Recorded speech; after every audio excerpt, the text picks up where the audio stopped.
বিদেশে কর্মসংস্থানের সুবিধা বাড়ায় নানা জটিলতা কেটে আবারও চট্টগ্রাম বিভাগ থেকে মধ্যপ্রাচ্যে জনশক্তি রপ্তানি বেড়েছে। 7 মাসে সবচেয়ে বেশি বিদেশে গমন করেছে সৌদি আরবে।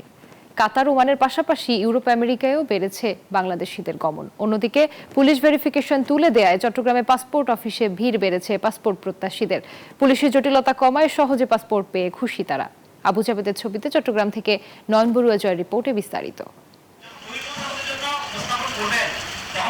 জীবিকা তাগিদ কিংবা পরিবারের মুখে হাসি ফোটাতেই প্রতিদিনই বিদেশ পাড়ি জমাচ্ছেন মানুষ। এই ক্ষেত্রে চট্টগ্রামের তরুণ যুবকদের পছন্দের শীর্ষে সৌদি আরব। আত্মীয় পরিচিত জন এমনকি সরকারিভাবেও বিভিন্ন দেশে যেতে চট্টগ্রাম জনশক্তি রপ্তানি অফিসে ভিড় করছেন বিদেশ গমন ইচ্ছুকরা।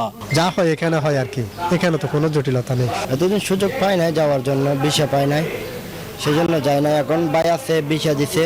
না, কোনো হয়রানির শিকার হয় নাই। সৌদি আরব যাইতেছি, ফ্রি ভিসা যাইতেছি। চলতি বছরের জানুয়ারি থেকে 16 ফেব্রুয়ারি পর্যন্ত সারা দেশ থেকে মধ্যপ্রাচ্যে গমন করেছে 1,63,599 জন। এর মধ্যে চট্টগ্রাম থেকে গেছে 5,285 জন। একইভাবে 2024 সালের জুলাই থেকে ডিসেম্বর পর্যন্ত সারা দেশ থেকে মধ্যপ্রাচ্যে গমন করেছে 6,10,156 জন। এর মধ্যে চট্টগ্রাম থেকে গমন করেছে 20,593 জন। চট্টগ্রাম থেকে যাচ্ছে সারা বিভিন্ন মধ্যপ্রাচ্যে যাচ্ছে, তবে আপাতত কি বলে ইয়াতে বেশি, সৌদি আরব একটু বেশি আছে প্রবণতা, ওগুলো বাকিগুলো মোটামুটি আসছে যাওয়া।